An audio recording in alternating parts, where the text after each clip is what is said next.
Good morning, everybody. Hi, how are you doing? Good. Thanks so much. We're about to get started here. My name is Gabby Ochoa. I'm the network manager here at the Community Impact Network.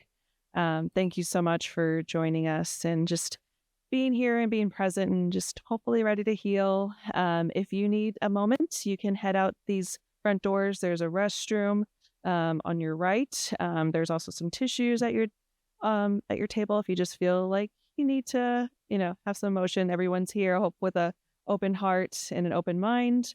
And I would like to introduce our presenter today, Melissa Douglas with Goal Driven Counseling, also known as DGC Wellness. So welcome, Melissa. Good morning. Okay. Good morning, y'all. Happy Friday. Are we officially in spring yet? Yeah, we are. Okay. All right. Happy Friday, y'all. Thanks so much for having me. I'm happy to be here on this very sunny Friday. I'm gonna move this up just a little bit so I can come a little closer. Thank you all for being here in person. Thank you for those who are joining live from the live stream. And we have our screens that we have across the room. And let's go ahead and give an introduction. Who am I that's joining you all on this Friday? First, I'm going to let y'all know I cannot stay here. And with the table so close, I wish I can come through here with y'all, but I will be moving around quite a bit if that's okay with you. I'm Melissa Douglas, a licensed clinical social worker. I, as Gabby shared, am the owner of one of the country's first completely virtual Black-owned counseling practices. We started back in 2017, pre-pandemic, and I like to say that in 2020, everybody joined us in the online streets, basically. I also have served over 10 years. I think I probably need to update that. I think I'm hitting 15 years, but who wants to age in that way? But in my social work and clinical experience, and I've had a plethora of environments and spaces and systems that I have been a part of. And that includes government settings, nonprofits, educational settings, as well as a psychiatric hospital. So as a social worker, I have experience in a lot of different spaces to be able to contribute to a conversation around systems in a much different way. I also am a EMDR certified therapist. And so EMDR stands for Eye Movement Desensitization and Reprocessing Therapy. It's one of the leading trauma treatments here in the US. For my clinical specialties, I specialize in trauma and anxiety disorders. And I'm also hold a certificate in trauma-informed care from the University of Indiana Bloomington School of Public Health. And lastly, I teach 2 self-created courses at the University of Missouri, St. Louis. One is on the integration of technology and social work practice, and the other is in advanced telehealth practices. All right, so I have to give y'all the receipts before we start. Uh, thank you. I appreciate that. I appreciate it. So we are going to get started. I'm going to back up so I can include you. We're going to get started, and I want to clarify today that this is just part 1 of a training. So it's going to be very introductory. We're going to talk a lot about trauma today. We're going to define it from a couple different lenses. You are going to engage in some reflective activities.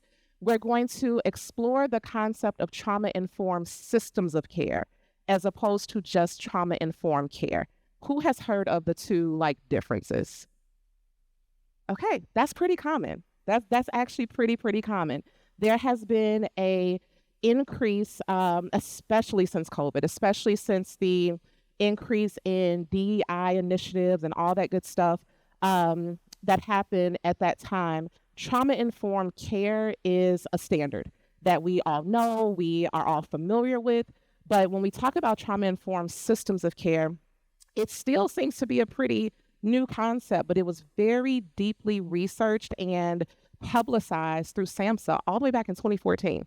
So I'm going to introduce you all to that concept. And then as well, we're going to talk just a little bit, and we're going to dive into this even more deeply, along with some additional work around the framework that we created called the HEALS framework. All right. So I've already challenged one group this morning very kindly to do some shifting for me, and they was so nice to me. They was like, we was here early, but we're gonna move for you because you asked nicely, I think. And so I'm gonna ask something of the entire group today. All right. We are going to do an activity called Nice to Meet You. Okay. Nice to Meet You has 3 concepts to it, or 3 kind of steps to it. First, we're going to do 3 rounds of this. In between each round, you're going to have 5 seconds to find a new partner. We have plenty of space here, so you all can move out of this seated area. You can use the aisle here. You can use the open space here. I want you to get comfortable, but you will only have 5 seconds, okay? You'll have 5 seconds to find a partner. When you have your partner, each partner will have 2 minutes to engage in the prompt that's going to be on the screens, okay? And then the third thing, at the end of each round, you're going to say to your partner, thank you for sharing. It's really nice to meet you. Okay? Simple enough? All right. How many of you are here are here with people that you work with? You're here with colleagues. Okay. All right. For this activity, you are not allowed to participate in this with a colleague. Okay? You have to find somebody that it's okay if you know them, but you cannot work with them. Okay?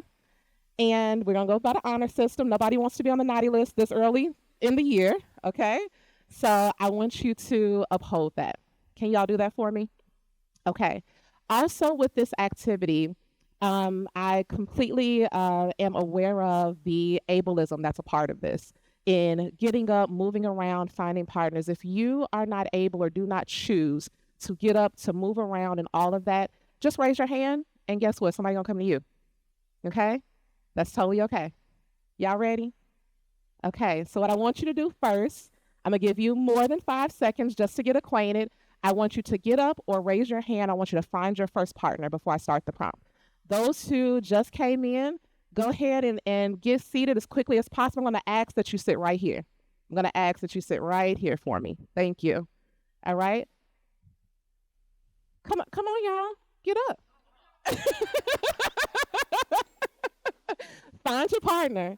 Find your partner. Those that are joining us, hey, y'all, give me a second. Give me a second of quiet. Second of quiet, please. Second of quiet. Y'all ain't even got no prompt yet, and y'all ready. Second of quiet, y'all. Second of quiet. All right. So we have some people that are joining us virtually, and I want to make sure as much as possible that they feel included to the best of our abilities. So within that, they're going to have to hear me in between the prompts, okay? Those that are joining us virtually through the live stream, I want to welcome you to participate in this through the chat. You can chat directly. Someone can respond to someone. I apologize that we don't have breakout rooms for something like this, but I want you all that are online to also be a part of this. Okay? All right, y'all. So get your first partner. I have not given you a prompt yet. Does everyone have a partner? Everyone has a partner? Awesome. Okay. We're going to get started. Those who just came in, be great sports for me and just jump right in here. Then you all can get some things to eat after, okay? All right. All right. So your first prompt, I want you to say, good morning. My name is, and I want you to tell them something about you that does not include your work title, where you work, or what you do for work. None of those things. All right? Go ahead. Y'all got 4 minutes total. Let's go.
All right, the second person should be sharing. We should be transitioning to the second person sharing. Second person sharing.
All right, if you can hear my voice, let's come back. If you can hear my voice, let's come back. If you can hear my voice, let's come back. If you can hear my voice, let's come back. All right, great job. Great job. You are going to be finding a new partner, and you will need that partner in 5 seconds. In 5, 4, new partner, 3, 2, and 1. All right. All right, with your new partner. You need a new partner? We got somebody that needs a partner? Okay, all right. All right, with your new partner. With your new partner, this is your next prompt. This is your next prompt. Good morning, my name is, and I want you to ask them how was your morning, and then how are you feeling in this moment, right? Your morning consists of everything from your dreams and when you first woke up till you got into this door, all right? And does that differ from how you feel in this moment? All right, go.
All right, if you can hear my voice, let's come back.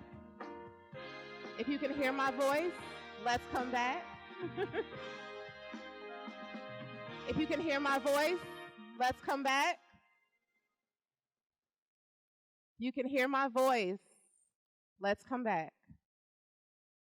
All right. All right. Y'all doing great. This is the last one. I'm going to give you the prompt before you switch, okay?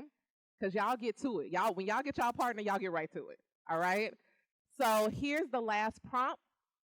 You're going to have 5 seconds to find your next partner in 5, 4, go, 3, 2, and 1. We got somebody need a partner? We got somebody need a partner. Go. Awesome.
All right. If you can hear my voice, let's come back. Thank you. You can return to your seat. Thank you. All right. If you can hear my voice, you can return to your seats. If you can hear my voice, you can return to your seats. If you can hear my voice, you can return to your seat.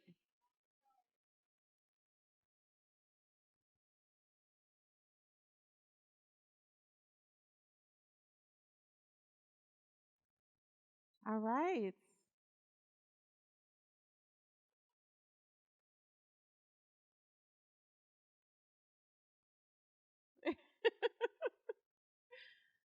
All right.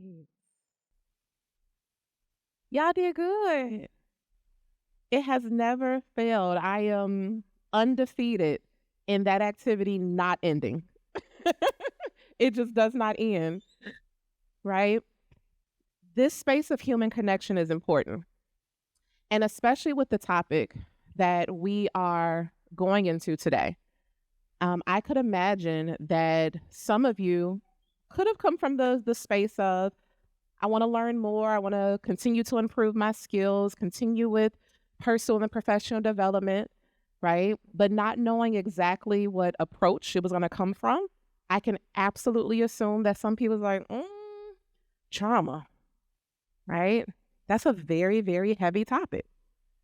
So what you all just did, what you all just modeled and represented is one of the most foundational things that has to happen within our spaces, within our individual spaces, within our families, within our larger groups, especially within our workplaces and within our communities, all right? There has to be an inclusion of three things, right? We are all people that are running and operating this earth, right? And those three things are so important to include. Who am I, right? How do I feel? And what do I need, right? Each of your three prompts did that. When I took away your titles and what you do for work, you were able to purely introduce yourself for who you are, right? Who you are before what you do, right? When you all asked and connected around how was your morning and how do you feel in this moment, that was a very intentional moment of how do I feel, right? And lastly, based on what we're doing this morning, ask you very intentionally what needs to be present for you to feel safe within this space. And that answered, what do I need? Okay. And it's not often that we explicitly get to engage in things that are considerate of those three things immediately. Okay. So what I would like to know, are these mics on, Seth? Okay.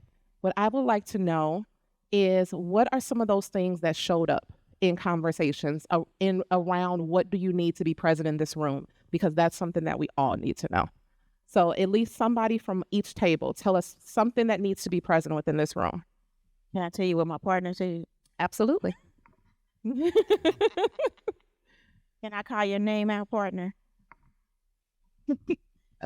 Demi. I love the said, permission asking. Said that active listening. Active listening. Like not thinking before somebody is actually finished talking and you're hearing them. Thank you. Somebody at the table, whoever wants to take the mic, what needs to be present? Yo. No. My partner said that they need emotional support. Okay, emotional support. Thank you. Somebody here, what needs to be present within this room? I heard that we need some opportunities to move around. Okay, absolutely. I'm going to give you that. All right, thank you. We touched on also the active listening and not being our own worst critic. Okay. All right. So no self-judgment is what I'm hearing in this space. Okay.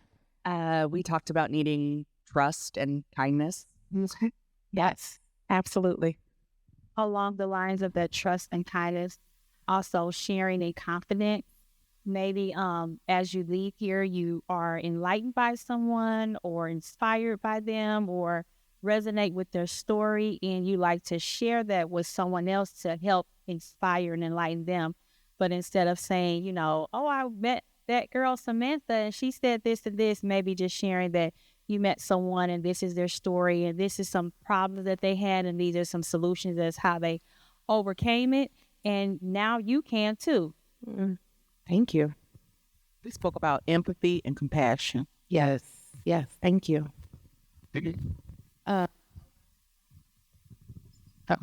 Sis and I spoke about respect and also openness to receiving.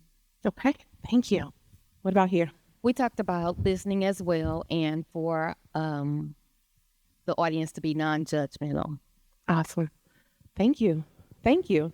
So what you all did in our three little circles. Oh, wait, this over here. That's okay. You can pass the mic too. I'm just giving it. And then you all are a different table. Kind of similar to what she just said.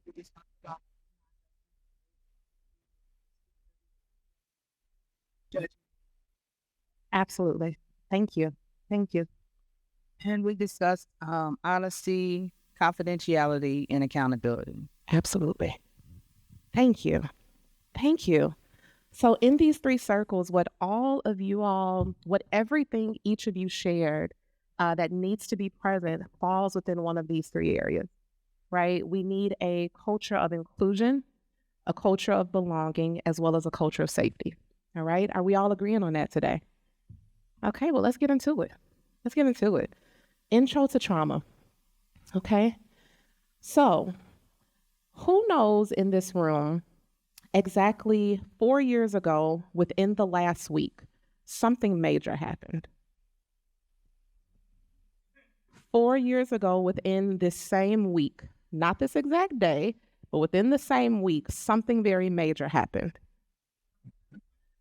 The world shut down because of COVID. Yes, the world shut down because of COVID exactly 4 years ago within this last week. Okay. And this diagram has not had to change in the last 4 years because all of these things continue to be present. They continue to be a part of things that are contributing factors to things that can be traumatic that are outside of just our individual experiences, right? If you see here in the yellow part of this diagram, we have very macro level, right? Global issues, international relations, there's macro things that are a part of larger systematic inequities. In our blue circle here, we have national and state issues. So we're coming a little bit more within our actual country. We can then put a meso. So in that social work field, we'd have that micro, meso, macro. That's where that's coming from. And then we can think organizational. And then in that gray circle towards the bottom, that's when we get a lot more into our personal space, right? So things that include racial, cultural, personal concerns on the very micro and individual level. The impact of these shared experiences, one thing about the world shutting down during COVID 4 years ago that we cannot dispute is that in our lifetime, that was one of the largest shared experiences that was across the board for everybody, right? We might have experienced it different, but it was one of the hugest shared experiences that nobody could say, that didn't affect me at all. I wasn't a part of that. Nobody can say that, right?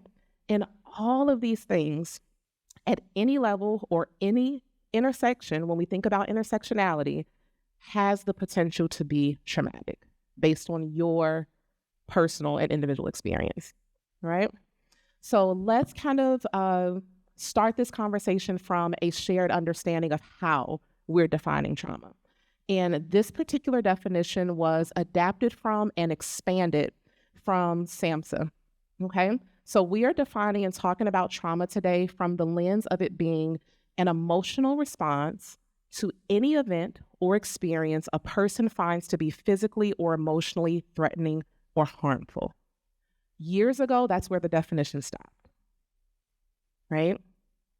But in the more recent years, I would say within the last 7 to 9 years, we also are inclusive of the adverse effects on one's functioning, as well as their mental, emotional, physical. Again, that's where it stopped.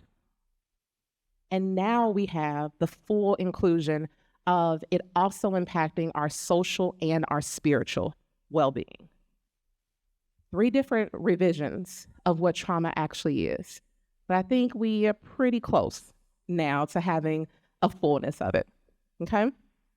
There are 4 different types of trauma that we're going to define today and consider and think about. One is acute or single episode of trauma, where in this particular experience, a single stressful or dangerous event happens. It happens, it ends, there is no other traumatic experience that is attached to it that follows it, okay? You all also will get these slides, so you don't have to write vigorously. If you would like to take some notes, that's okay, but you will get these slides, all right? So single episode of trauma. Then we have what's called chronic or repeat trauma. This is when there's a prolonged exposure to a highly stressful event. A lot of times you will hear an interchange of vocabulary that's used where we also talk about this in the sense of chronic stress, right? Chronic stress is a huge contributing factor to repeat or chronic trauma, but they are not the same, okay? The third is complex trauma. This is where you have exposure to multiple traumatic events.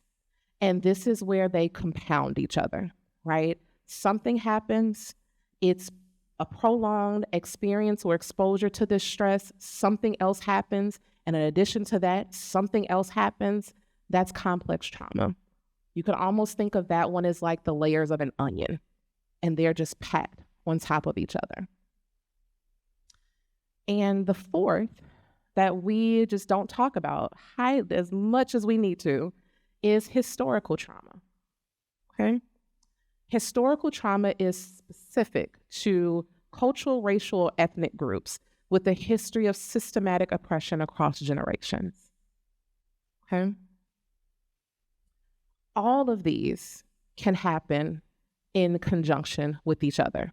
Of course, once we move from the single episode of trauma, we're in the other spaces, but we absolutely can have experience of chronic trauma or complex trauma that's also included with historical trauma. And guess what? We also have race-based traumatic stress, okay, which also is another layer. From this particular frame, we are taking this from the lens as we continue to have shared understandings of definitions of things. We're looking at racism here as prejudice or discrimination against people based on the social myth of race, okay? So this is from that space of race being a social construct and from differences in physical traits that are used to support systems of inequity, okay? That does not deny the presence of ethnic and cultural differences at all, okay? So from here, definition adapted from Mental Health America, race-based traumatic stress is mental and emotional injury caused by encounters with racial bias and ethnic discrimination, racism, and hate crimes due to living under a system of white supremacy. Okay? All just definitions for us to have a conversation from a shared lens. All right. So we've looked at the type of traumas, we've defined traumas. Now, how does this actually impact us when we experience either a single, repeat, historical, race-based, complex, whatever that might be? How does that impact and affect us, right? So I want to introduce you to the triune brain model. And this, there's a couple of different trauma just kind of models and how they impact the brain. This one is pretty simplistic that we'll go from. But in this particular example, we are looking at trauma from how it affects 3 different areas of our brain, right? The first is our prefrontal lobes. That's our executive state. That's where you have the ability to do very complex things. This is problem-solving skills. This is strategizing. This is using your brain in ways and building skills that you can strengthen. Those are our executive functioning skills in our prefrontal lobe. Those are things that you can work on, learn, develop, grow, all of that. The emotional state, which is in the blue area in the middle, this is our state where our emotions, it's like our regulation state, okay? And that survival state, which is the bottom, this is where all the neurons that the development of emotions and feelings, this is where they originate, okay? So if you look at this and the arrows that are to the right that are pointing to executive, emotional, and survival, think of the positioning of this diagram as the forehead, right? That's where the forehead is. And the survival state, the brainstem, is right in the very, very back, right above. Y'all are looking at me, so y'all like, where's she saying it? right above your spine in the back. So what I want you to think about, for a very microscopic neuron, which is how everything moves, translates, communicates within the brain, that is a very far space for it to travel, right? To start from the brain stem, to get to the prefrontal lobe, for those emotions and those feelings to be processed, understood, rationalized, de-escalated, all of that is a very far way to go, right? So when we think about when people may need psychotropic medications for different disorders, whether they're mood regulators, depression diagnoses, anxiety disorders, a lot of those medications help build bridges so that the neurons that are being overdeveloped or underdeveloped, or that might just be unregulated in that brainstem, can actually get to the prefrontal lobe, and you can function in what we would call the most normal way for you. Okay? Very, very, very quick brain lesson. But I think that's so important when we're talking about these things, because we have to, it's helpful when we understand what the heck is going on within our bodies, outside of the definitions, outside of the things that we talked about, and like what is trauma and all of that. Let's actually talk about, since we have an understanding now of how just neurons move and function and where they're developed and all of that within our brain. Now let's look at that from someone who's been impacted by a trauma, okay? We're gonna start over from the left, from the survival state, which is also called scientifically the amygdala. And this side, someone who experiences trauma, and what I want you to know, each of these things that are listed here are based on a single episode of trauma. So remember, we just saw single, repeat, complex, historical, race-based, that can all layer. These are from the pure level of just one thing happening, okay? From that survival state and the amygdala, what happens when someone experiences the trauma, it enlarges, right? When it enlarges, it overstimulates. And you've probably heard of it before, that fight or flight, flight, freeze, okay? In this particular area, it's the fight or the flight mode, right? One end of the spectrum or the other, right? I'm overly stimulated, too many things are happening, I can't process them, they're highly dysregulating me, or I completely shut down because it's too much that's going on, okay? What also happens here is this is when you'll have a lot of people who've experienced a trauma, they will exhibit a lot of anxiety, because the overproduction of these neurons, and they don't have the ability to travel quickly enough to our prefrontal cortex, they cannot be processed, they can't be decreased and rationalized, so people feel a high level of hypervigilance, right? That's the antsy, the on edge feeling. And this is from the impact of a single traumatic event, okay? Moving to the executive functioning state, which is the prefrontal cortex, okay? This is, remember where I told you, our executive functioning skills that we can grow, develop, hone, all of that. Strategizing, problem solving, critical thinking, that area actually shrinks. So our ability to use and apply our executive functioning skills lessens, right? Which makes it very hard to regulate and understand what the heck has just happened to me, okay? This is also where a level of paranoia can be developed, because there's a sense and a feeling that threats are coming from everywhere, right? Because the prefrontal cortex no longer has the ability as it had before to assess and scan my environment and communicate to our body, letting us know that we're safe, right? The last area, which is the emotional state, also scientifically called the hippocampus. This area also shrinks, okay?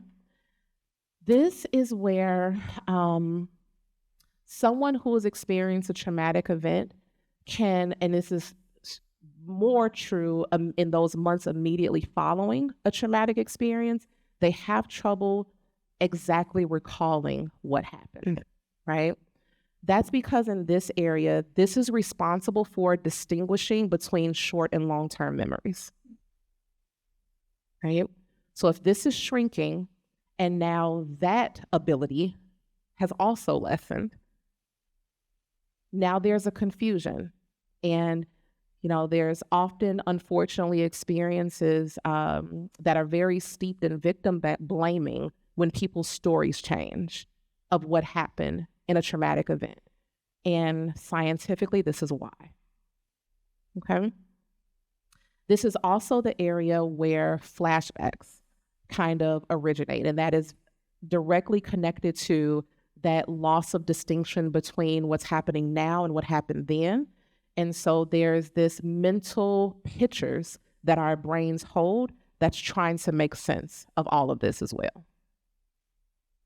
Right? I see a lot of head nods. Like, ooh, I didn't know it was that deep. Right? So this is what happens. This is what happens internally. And this is not even talking about behavioral symptoms or changes that we can experience. This is just from the level of our brains, how trauma impacts us. Okay?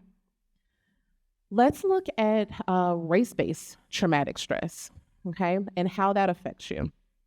This is important to pull out, and it is always important to pull out, because if we do not consider how for BIPOC populations, this is more than likely at some point in your life going to be a part of your natural experience, then we are doing a disservice to the people that are around us, that we live with, work with, engage with.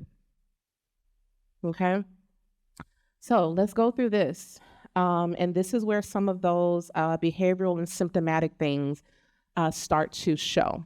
So experiencing race-based traumatic stress, a traumatic type event or stressful situation that is 100% due to what I look like, my culture, my ethnic background, right? Experiencing this can lead to sleep and appetite mood changes. It can lead to the development of mental health disorders, right? So PTSD, depression, anxiety. It can lead to somatic experiences of emotional discomfort. What do I mean by somatic? Does anybody know? I saw you shake your head. What's in the somatic area? Absolutely. I have this unexplained stomach ache. My back hurt.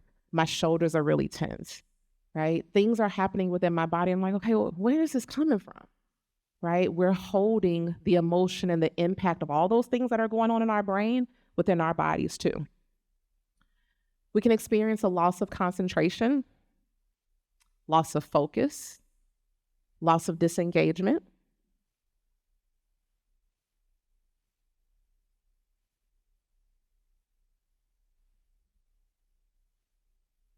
I pause there because I want you to think about and consider how that can look in the workplace,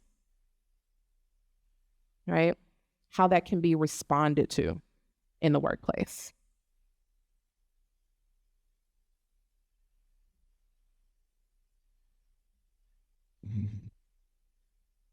There can be an experience of substance dependence to numb some of these things in an attempt to cope with them.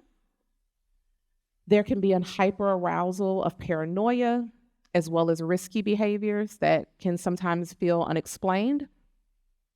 A decrease in productivity and performance, as well as irritability and being quick to anger. Okay. How many of you all know that irritability is one of the most under talked about symptoms of anxiety? Yeah. Yeah. So that rhetoric of, oh, she just got an attitude problem, Oh, she always popping off on people, right? My nerves are bad. I ain't got no patience. My nerves are shot. I challenge you to take another look at that. Because sometimes it absolutely can be a mood thing. But oftentimes when we ask the right questions and we lean in the most empathetic way, we realize that there's a lot of underlying things there, and they are just presenting in this behavioral way.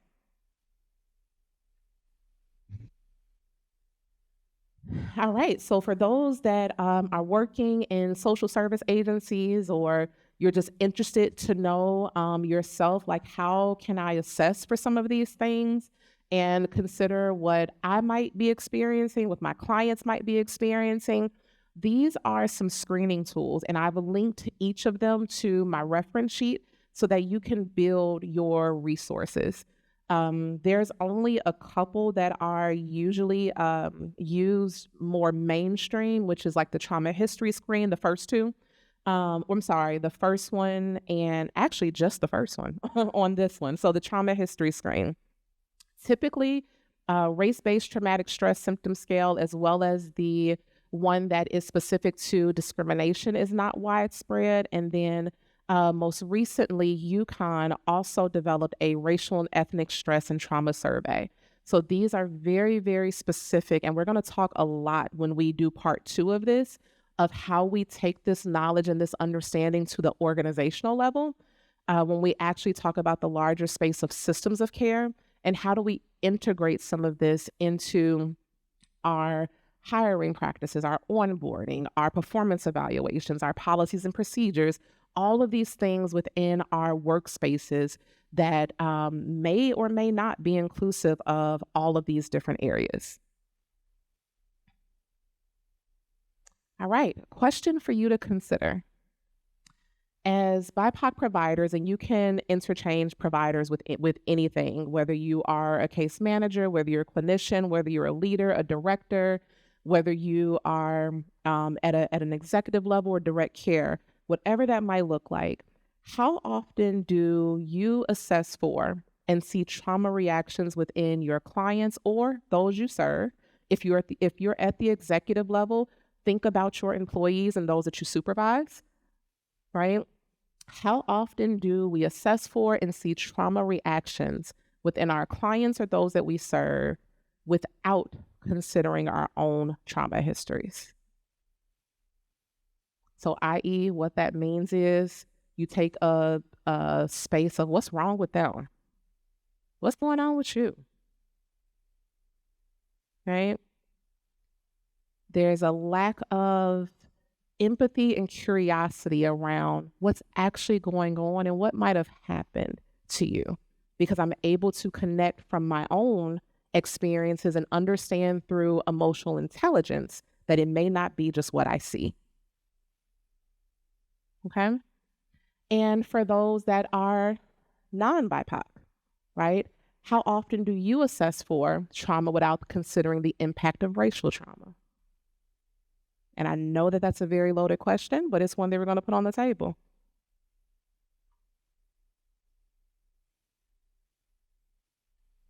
I'm not looking for an answer, y'all, just so y'all know. Just so you can reflect, just so you can think, just so you can walk away with considering the fullness of the bigger picture. All right. We're going to do a personal inventory. And after this, we're going to take a break. We're about an hour in.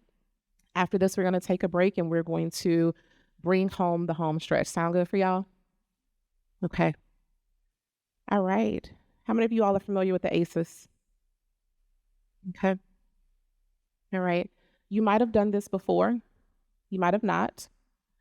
For those that are willing, I want you to consider, right? And we have 10 questions on the ACEs. We can use our 10 little fingers, and you can conceal those under the table in your own private space. And if you're willing, I want you to just kind of follow along, right? You know the things that you've experienced. You don't need paper to write this down. You can just track it with your finger, right?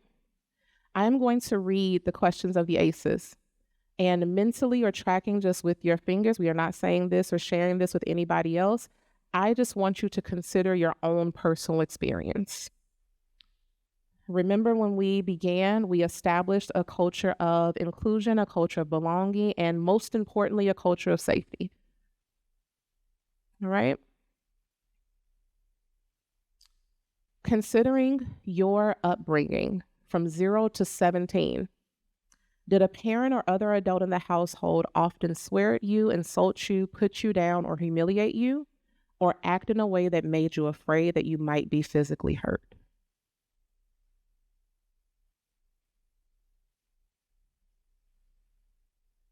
Next one, did a parent or other adult in the household often push, grab, slap, or throw something at you? Ever hit you so hard that you had marks or were injured?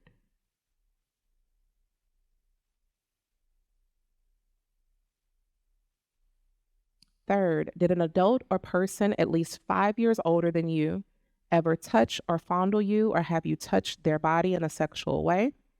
Try to or actually have oral, anal, or vaginal sex with you?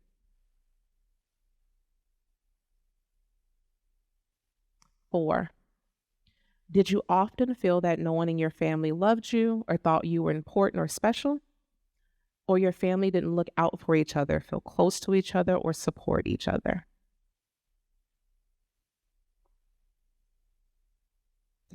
5, how often did you often feel that you didn't have enough to eat, had to wear dirty clothes, or had no one to protect you? Or your parents were too drunk or high to take care of you or take you to the doctor if you needed it? Deep breaths. 6, were your parents ever separated or divorced? 7, was your mother or stepmother often pushed, grabbed, slapped, or had something thrown at her? Or sometimes or often kicked, bitten, hit with a fist, or hit with something hard? Or ever repeatedly hit over at least a few minutes or threatened with a gun or knife?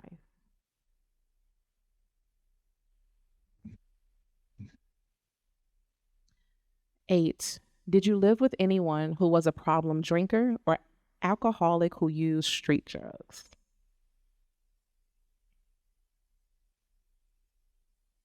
9, was a household member depressed or mentally ill, or did a household member attempt suicide?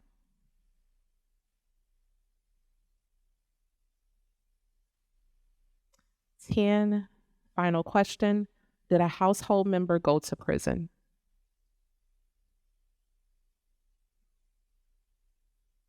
All right. However you chose to engage in this, whether you tracked with your fingers, whether you thought about it mentally, whether you decided to kind of dissociate from that activity, I want everyone to put up just their hand. All right. I want you to start from the base of your thumb by your wrist. And we're going to do a cycle of deep breaths. You are invited to close your eyes if you like. And I just want you to track your fingers by tracing them with your index finger of your other hand. So I am modeling this for you right now. And while you do this, on the down exhale, on the up inhale. And I just want you to go through a few cycles of that real quick. If you get through it and you want to come back the other way,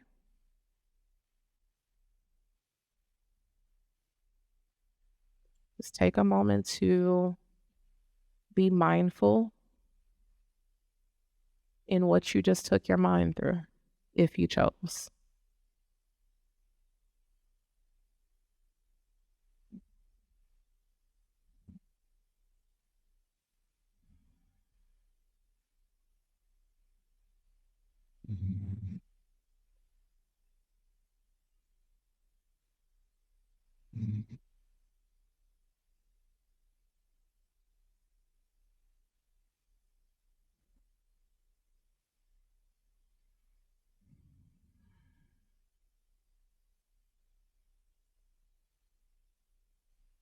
All right. We're going to come back. I know for different people that might have been harder than others.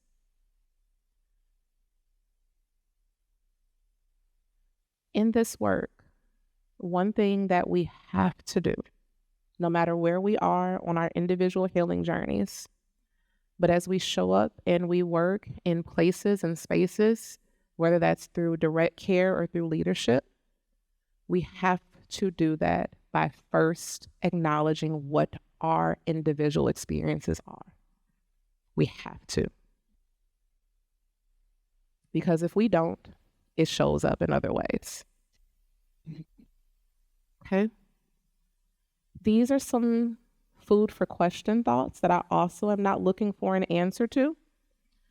The ACEs questionnaire was created to think about the experiences that you had in a traumatic frame between 0 to 17. Okay?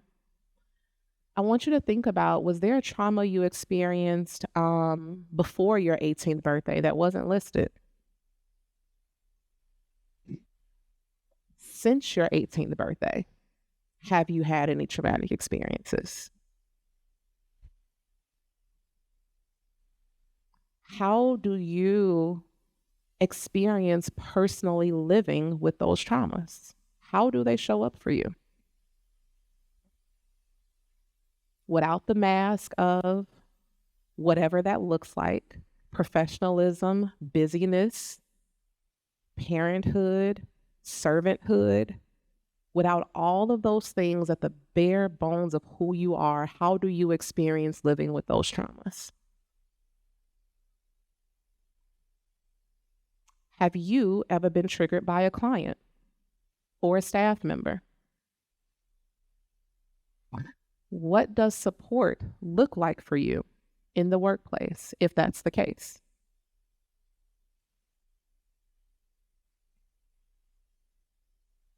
And lastly, are your personal experiences something that you can truly leave at the door? There's this very antiquated expectation that personal and professional are two different worlds for people. And when you clock in, log in, whatever that might look like when you start your workday, that whatever you experience before that action, it's supposed to disappear so that you can be an effective and engaged employee. How realistic is that really? Right. All right. I want you to think about situations that overlap this whole idea of separation between personal and professional. Even down to the very definition of what is professionalism. Right? How many of you that are parents or caregivers have ever gotten a notification or a call at work that something personal was going on and you had to respond to it?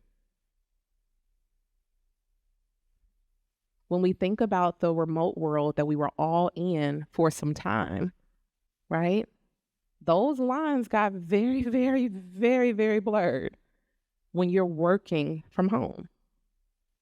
And that doesn't have to be a bad thing, right? But it's the hope and the understanding. And I know that there is a new climate of places encouraging and in a sense pushing people back into the office for different reasons, right?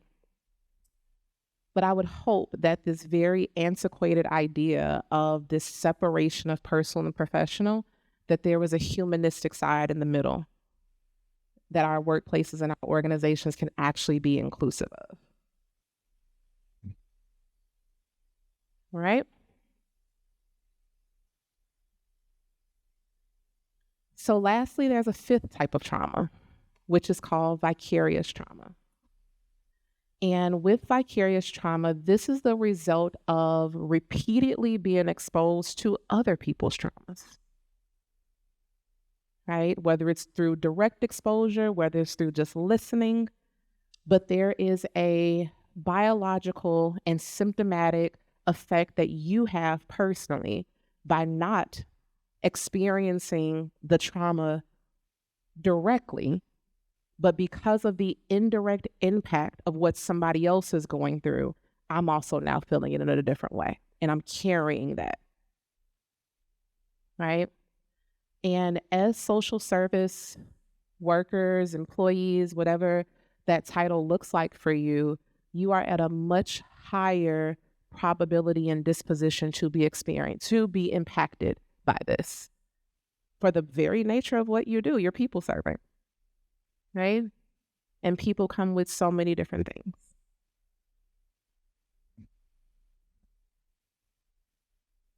All right. All right, we have just a couple more slides that I wanted to share with you.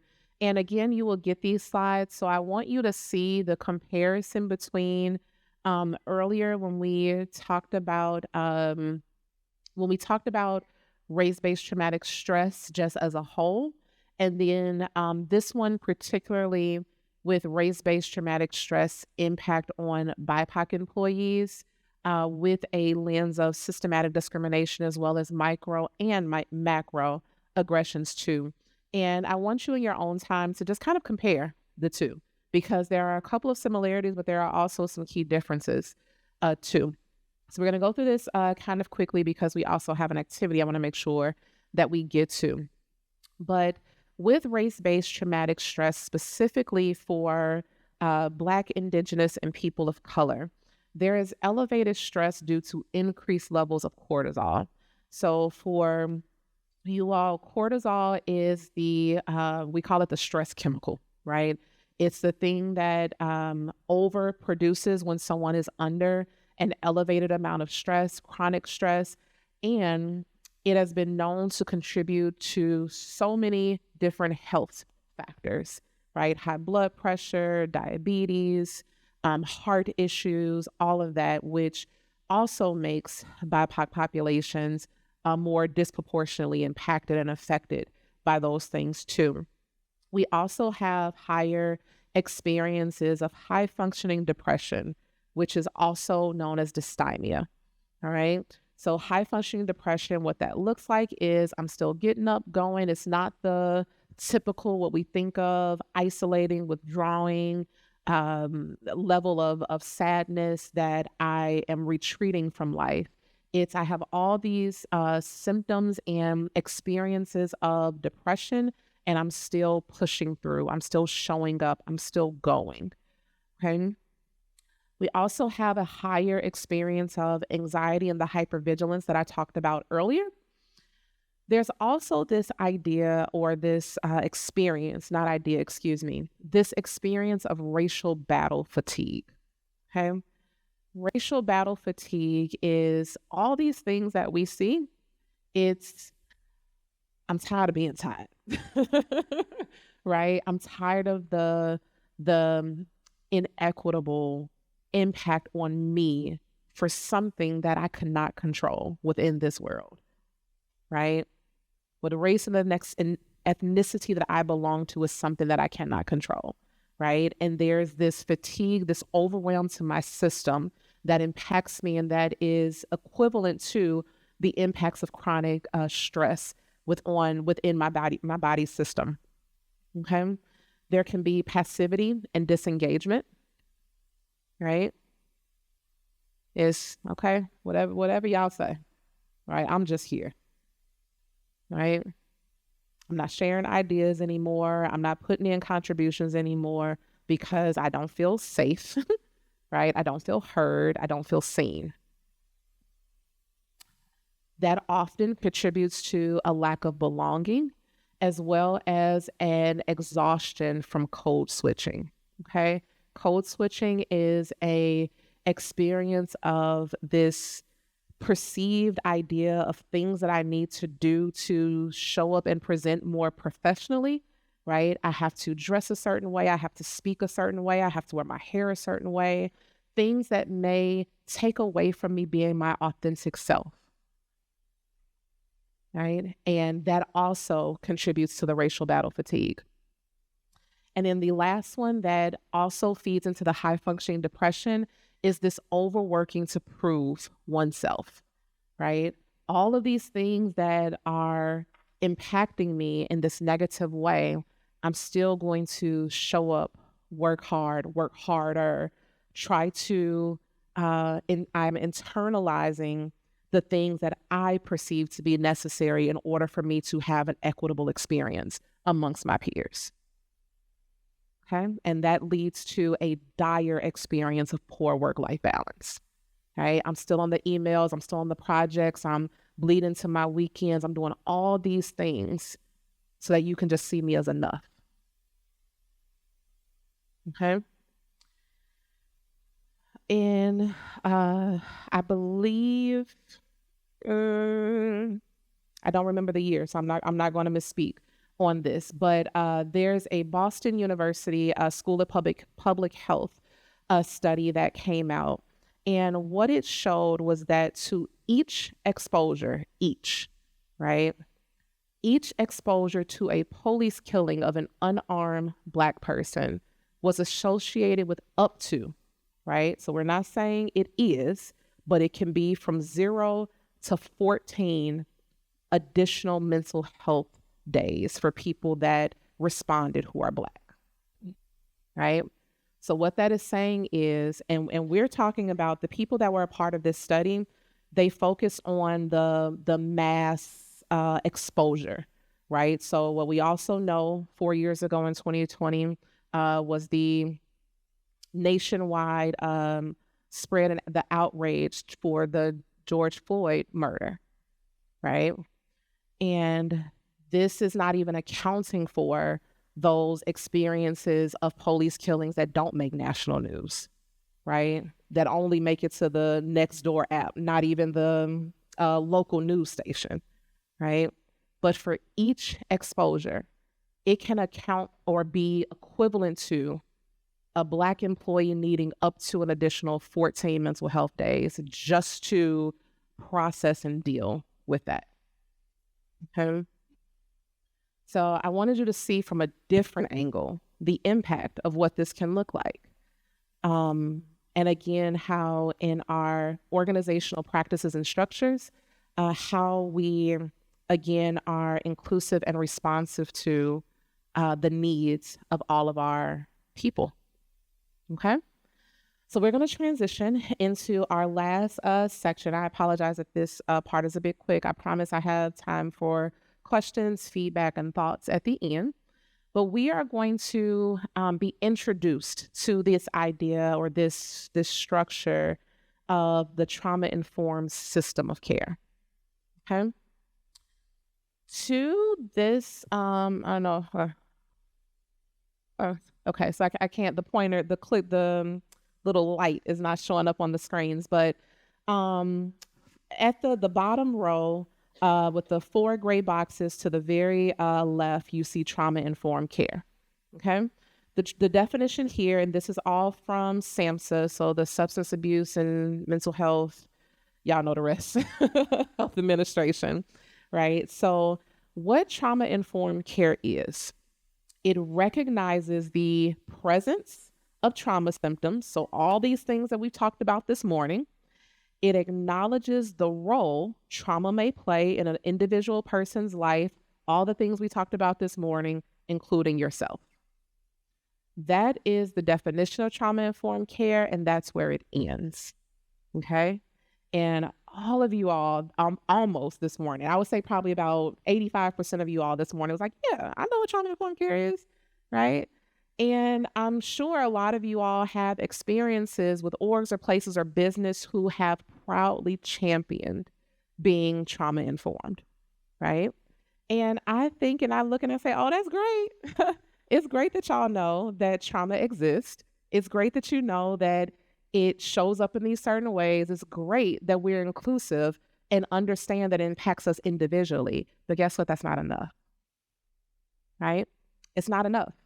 So if we go to the top pyramid of here of what a trauma-informed system of care is, we have these 2 branches that have to be included. One is trauma-informed approaches, right? And it gives an example here that can be interchanged with any organization, services, target population, all of that. But an example of a trauma-informed approach can be through any of the services that, it's through any of the major, let's say, approaches or procedures that an organization takes, right? Whether that's how they offer parenting support, employment support, that's what this example is sharing, whether it's career development, it's child development, whatever that might look like, right? A trauma-informed system of care has to be inclusive of a trauma-informed approach that's embedded within whatever that particular organization's main avenue of service is, okay? And then there also has to be trauma-specific services, right? Trauma-specific services are not just mental health and substance use treatment, but mental health has to be there, right? If we're acknowledging and saying that we understand that the people that we serve, as well as the people that work for us, live with an experience and navigate the impact of trauma, we cannot not have something that supports them, okay? Both of these things have to be inclusive, all right? So trauma-informed care is like the most basic level. From there, what are you doing with it, right? What are the trauma-informed approaches, right? So this is actual application of key principles across an entire institution, organization, standards, services, operations. From every layer, we have to look and ask tons of questions around how we are inclusive in this way. Then when we look at trauma-specific services, these are then the direct interventions, right, that are there for not only our clients, but it has to be there for our staff too, right?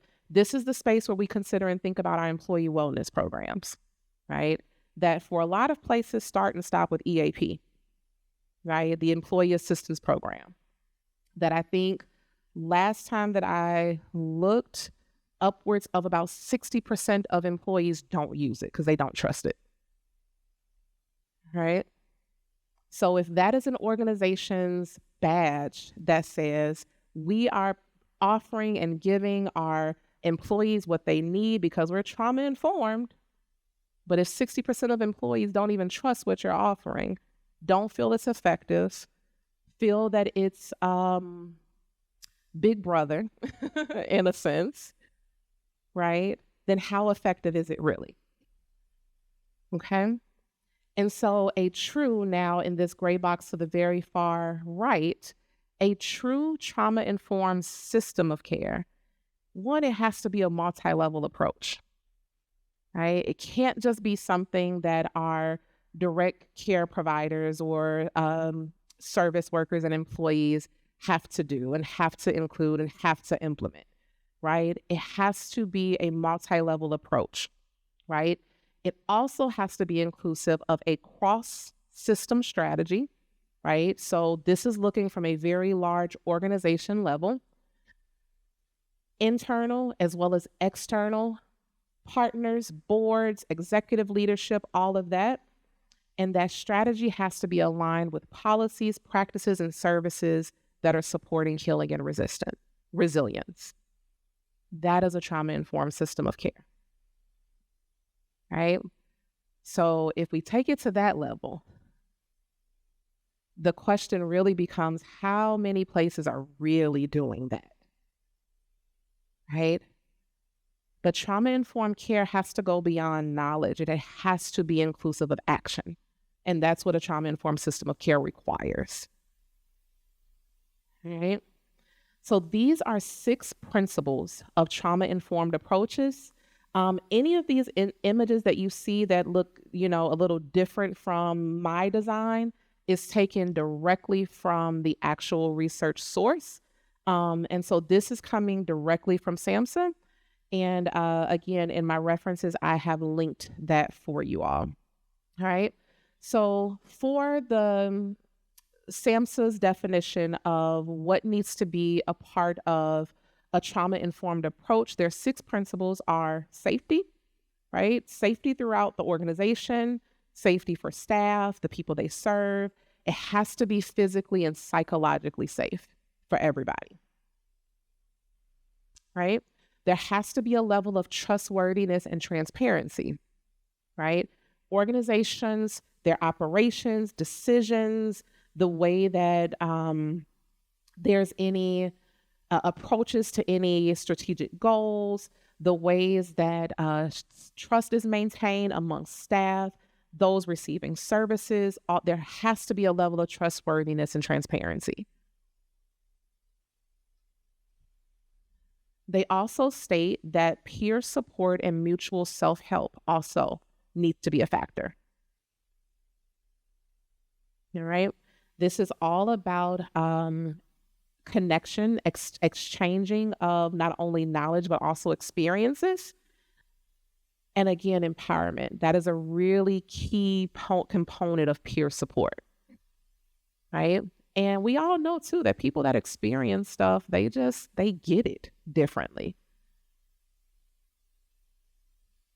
Another principle that's necessary is collaboration and mutuality.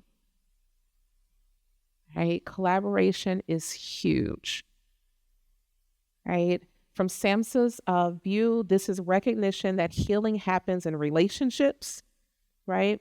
Meaningful sharing of power and decision-making, right? There cannot be a dictatorship. There cannot be changes that are implemented with no communication. There cannot be this is the way that we're doing it and don't ask questions.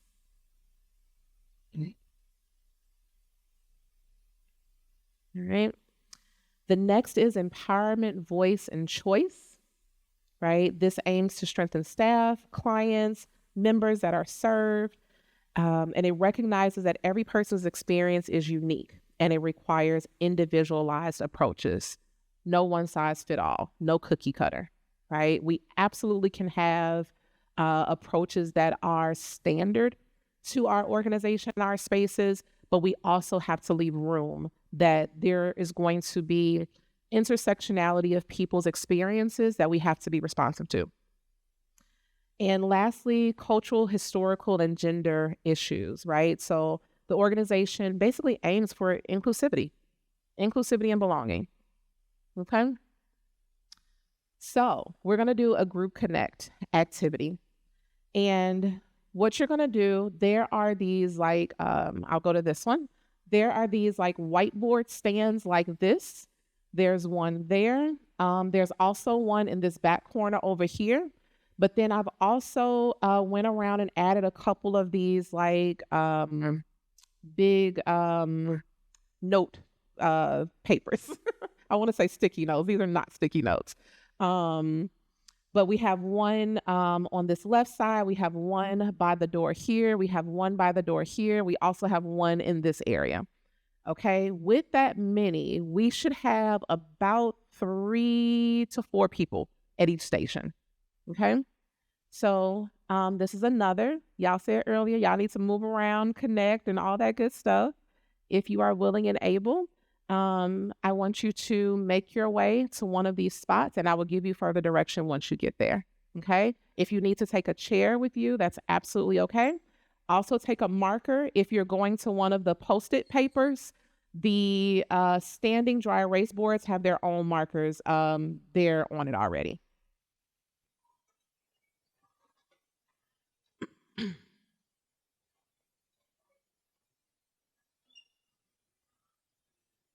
All right, we have 4.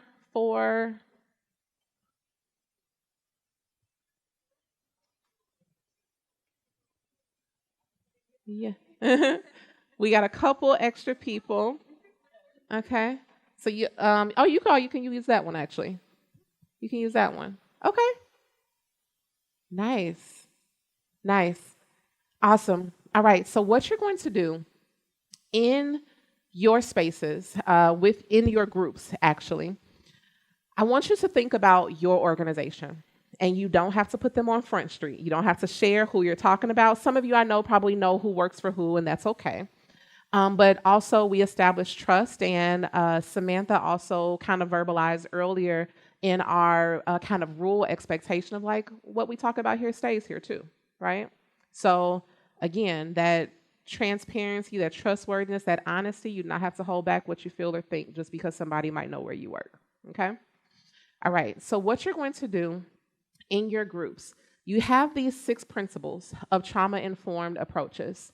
And together, I want you to try to rank them.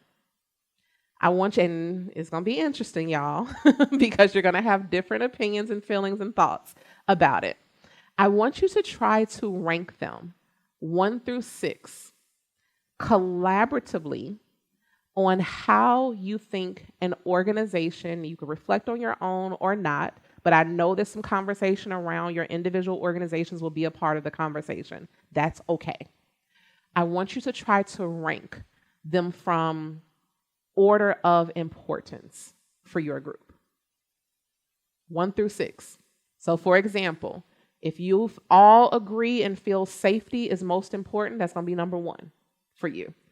So forth and so on till 6. Okay?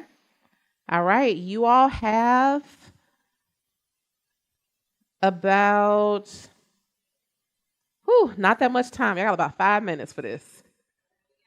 5 minutes. Try to rank them.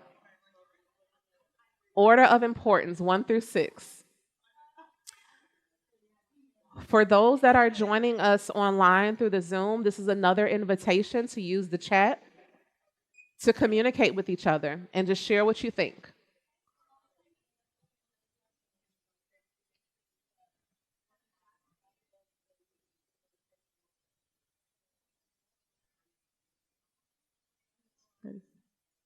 We got till 10:42 for this activity.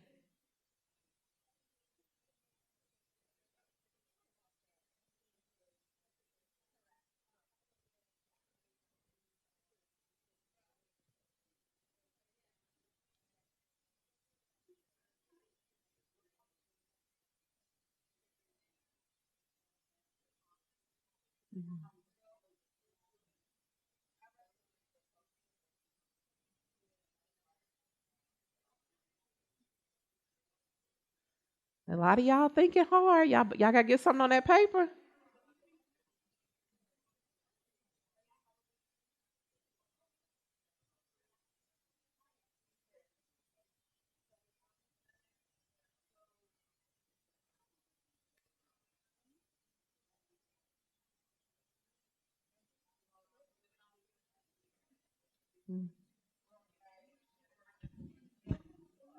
Y'all better get something down.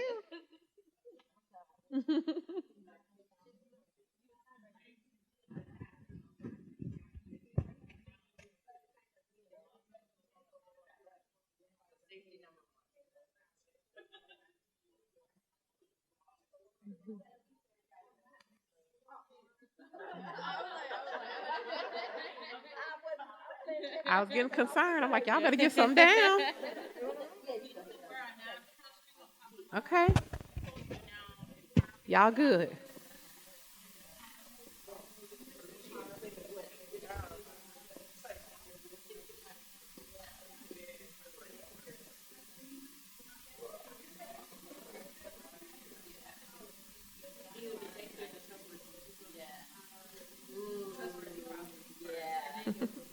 Okay, y'all got something down. I'm not concerned no more. Okay.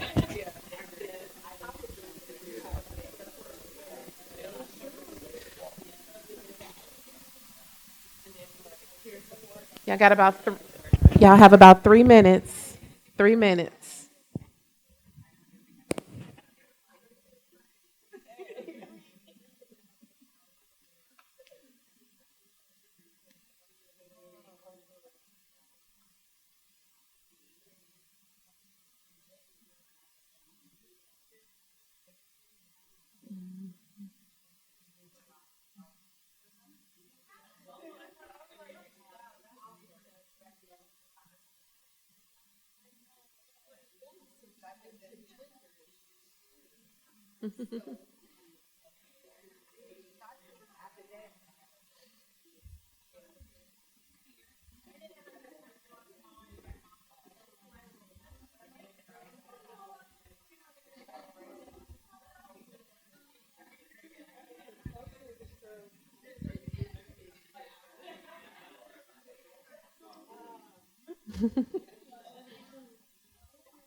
Y'all got about 1 minute.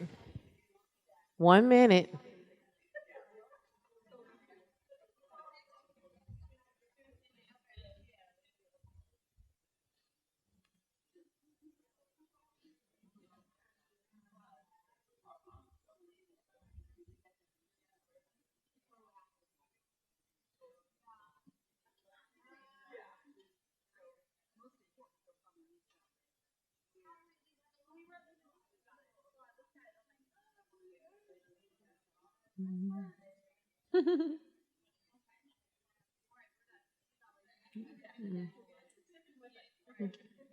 Good job.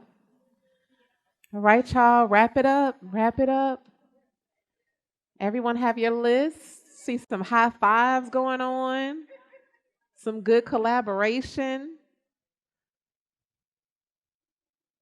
Great job. Great job.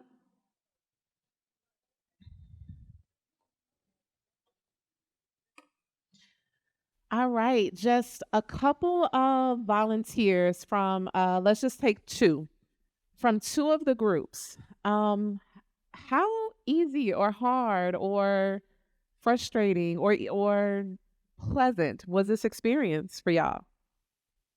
Let me get a group volunteer. Okay.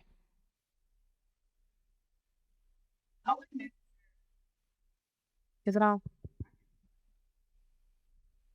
I wouldn't necessarily say it was hard, but knowing the perspectives of what would be number one, I feel like everybody gave a good reason as to why something should be number one. And so that was just more so understanding like the different perspective of how I value this particular principle. Good. Thank you. Thank you. Thank you.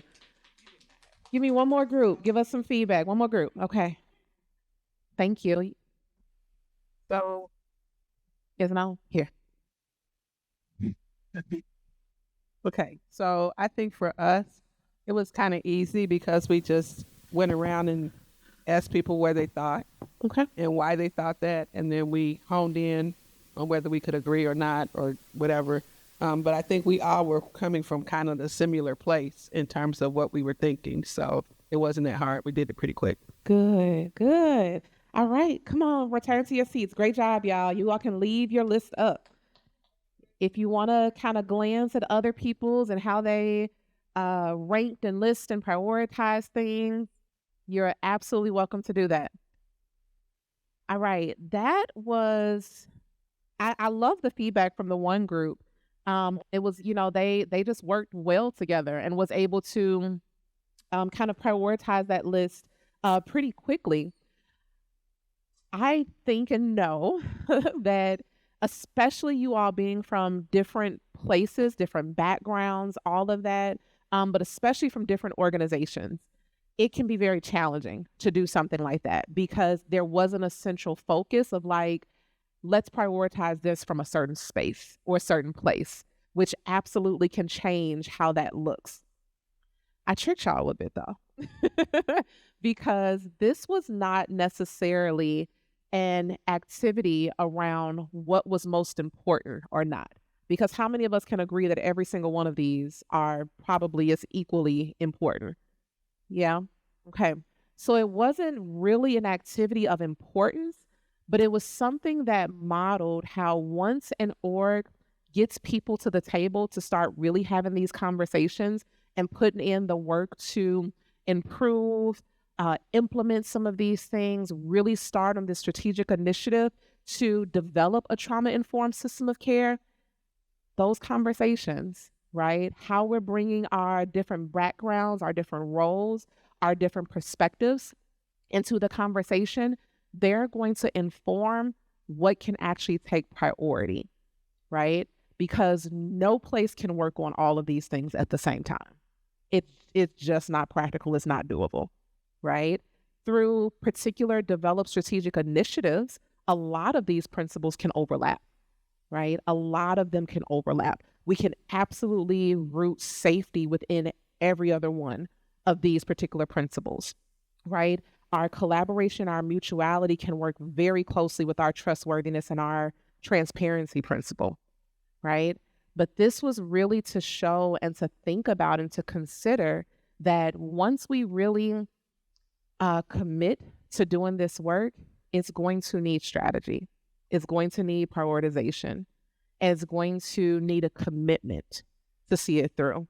And this work can take a year. It can take 3 years. It could take 5, right? It's not a short-term sprint whatsoever. But you all did a really great job with that. Yes. Okay, I don't think either.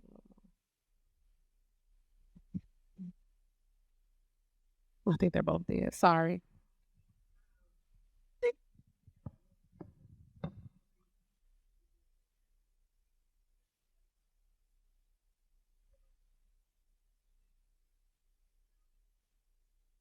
Listen.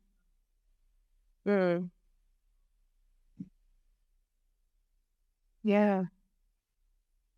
I love that observation. Thank you. Thank you. Thank you. All right. So this transitions us to look ahead to what will be more involved in our part 2 of this particular training, workshop, however you want to look at it. And I want to introduce you to the Trauma-Informed Systems of Care HEALS framework. All right. This is a practical framework of wellness-centered practices designed to guide people-serving organizations, so those who serve some population of humans, through the implementation of sustainable trauma-informed strategies. Okay. The 5 components of that we have come up with is that, 1, it has to be holistic, right? And holistic from this particular angle, it requires embracing of individual experiences, both personally and professionally, right? 2nd, it has to be encompassing, which requires buy-in from direct care providers through executive leadership, everyone. There cannot be a level that is not committed to this work. This also has to be authentic. That's requiring transparency, consistency, and an aligned culture of care. Alignment means continuity. It does not end. We're committed to something long-term. We have to also lean into this, right? Which requires relationship building through a lens of empathy as well as cultural humility. And then lastly, it has to be strategic. And you all just modeled that, right? It has to be strategy, which requires plans of action to establish inclusive, person-centered practices, as well as policies. Okay? So we're going to look at this in part 2 individually with some further skill building around supporting those who have experienced trauma. We're going to talk through some things that we can incorporate very quickly, because when we only see long-term goals and things that may take years, that can be overwhelming and discouraging. And there are some immediate things that we can do now. And we're also going to take a little bit of time to look at this through the lens of individual organizations too. Okay, so that you can go back feeling motivated, empowered, and committed knowing that you are part of the change and you can do something. Okay? All those things are going to be inclusive of and need communication skills and tools. We're going to have to amplify person-centered language, strength-based communication, empathy, relatability, being non-judgmental, active listening, facilitating, instilling dignity and worth, being observant and compassionate, follow up and follow through. Okay? What's so amazing, and I love when this happens, this is at the very end of my presentation. None of you all knew, but this is a lot of stuff that you all said in the very beginning. And it came from you in the room. All right?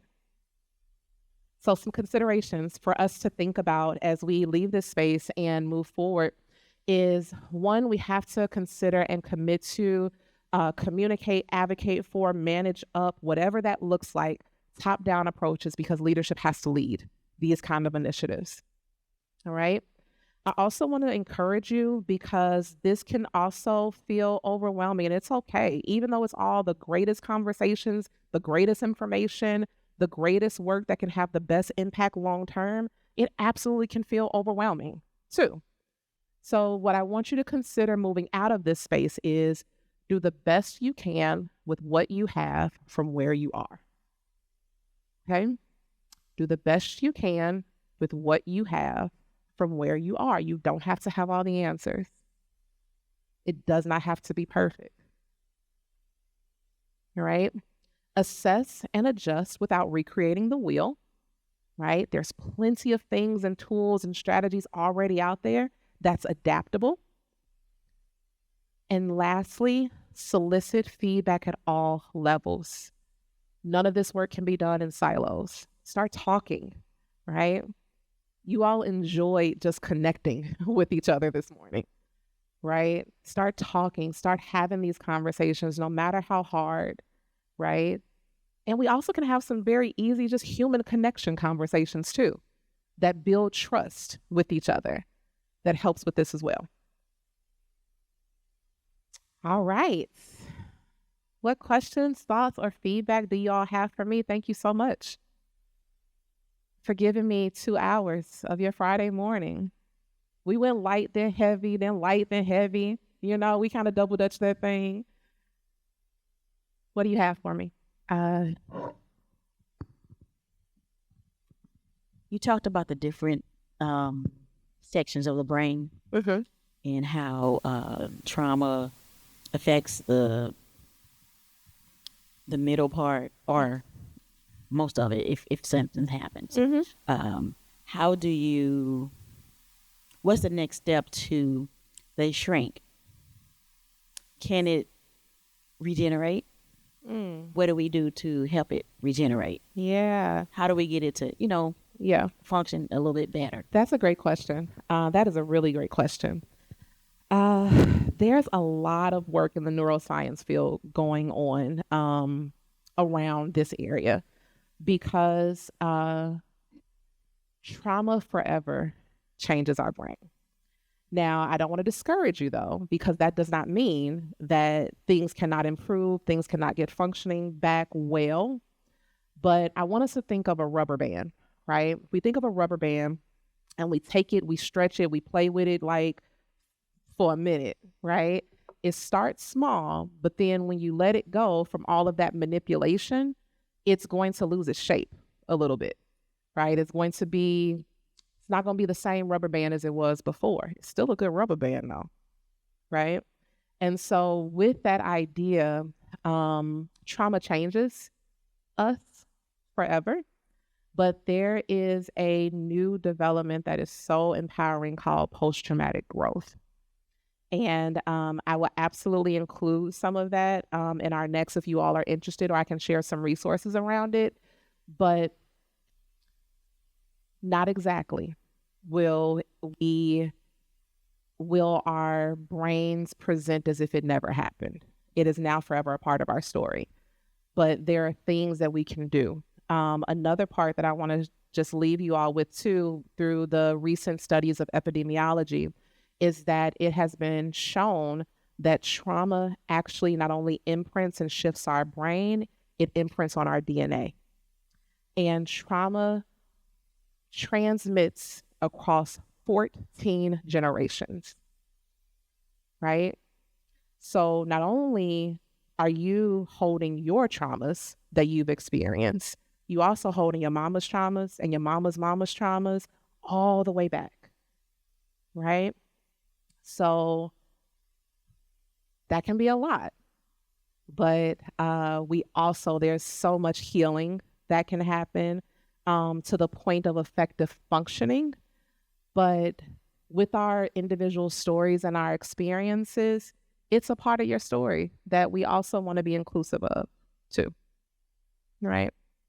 Sorry, that was a long answer, but this is my judge. I like this conversation. Yeah, absolutely. Yeah, she said we could absolutely relearn and learn new things.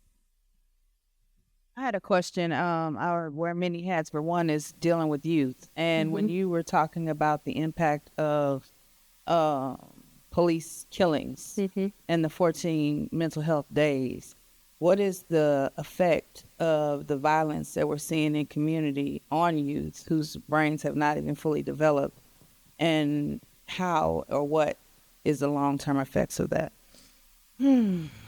All the same things, unfortunately, with an underdeveloped brain. Yeah. Unfortunately, all the things that we talked about in a youth conversation is a whole nother kind of bucket. But some differences from the things that we talked about today is we can see a lot of the things that I know you all are familiar with, changes in behavior, changes in performance, changes in not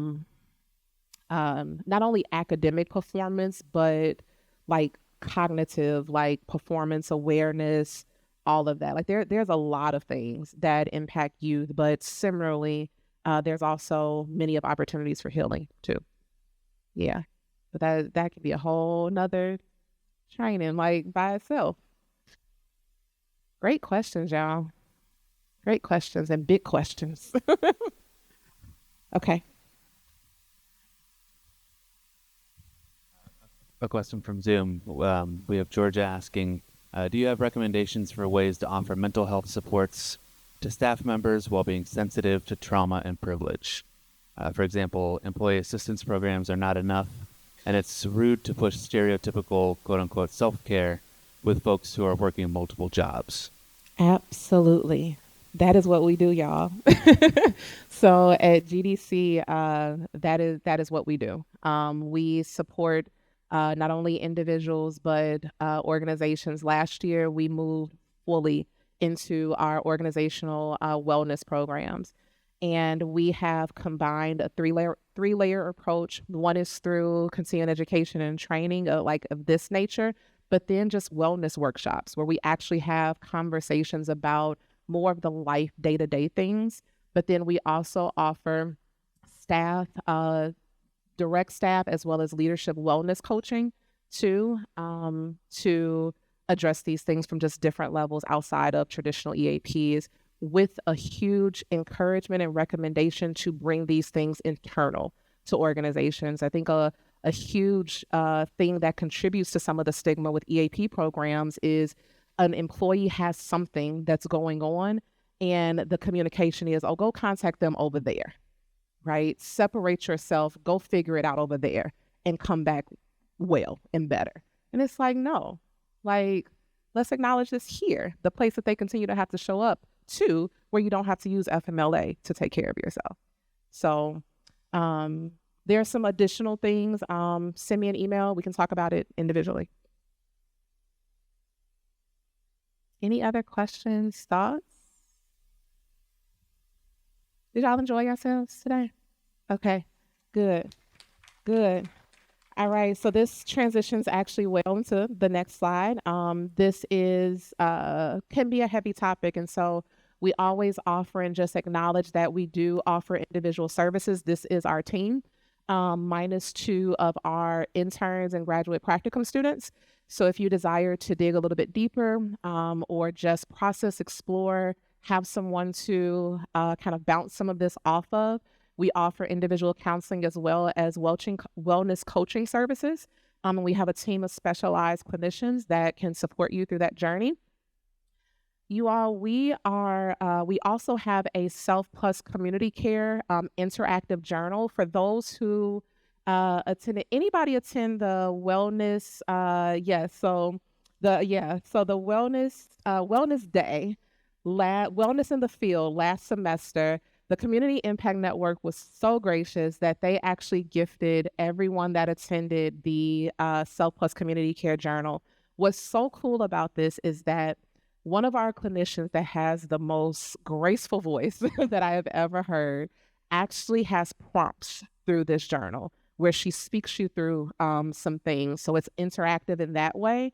But Self Plus Community Care is just our approach of really harnessing the power of a dual approach to caring for yourself and others, because we absolutely need community. It has to extend beyond just self-care. And lastly, thank you for having me. Please, even if you don't say much of anything, please complete our survey. It is very helpful for us, and just to even log those who were here. If you would like or desire for us to have conversation with you around your individual organization or just some individual concern or thought that you might have, put it in the additional comment section. But then also on our survey, we ask if you have a direct recommendation of somewhere that you think could use what we offer, and you can put it there as well. All right.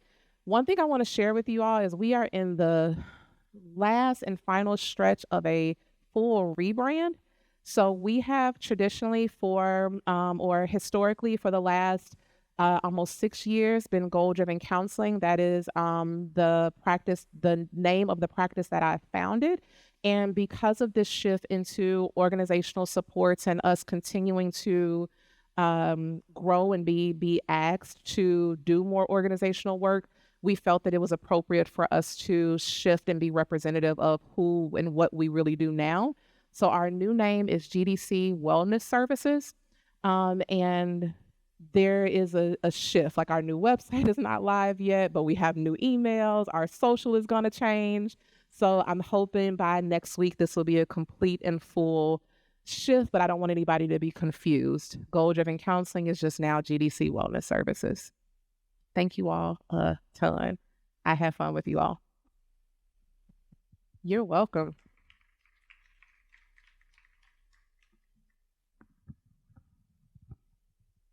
Hello? Just one moment. So, sorry, some last final words. So, as Melissa was alluding to, this is part 1. Part 2 will be at the next Wellness in the Field. Again, that will be around September. And Melissa will have her part 2, which will be another 2-hour seminar. And then following that, we will have, again, like last year, more masseurs this year. We will have hopefully Propel Kitchens again catering for us. They did a bomb job last year. We also have sound baths and yoga. And so we would love to see you there. Any of our nonprofit partners, and then nonprofits in the 24/1, we would love to have you. And then just some last minutes. Our next meeting will be April 11th at the Legacy Center.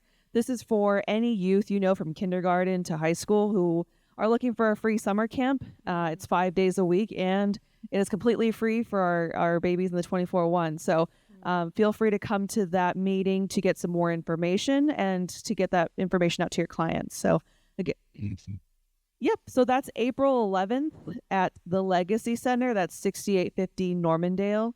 And that is for free summer camps in the 24/1. Capacity is about 100 kids. So, let your clients know as soon as possible, and we'll get you that information out. But thank you again for coming. In the meantime, from now to keep you on that wellness journey until September, the St. Louis County Library offers Calm, the app, for free for 3 months. And that helps with mindfulness and kind of getting you centered on a day-to-day basis. So all you need is your ID and proof of residency.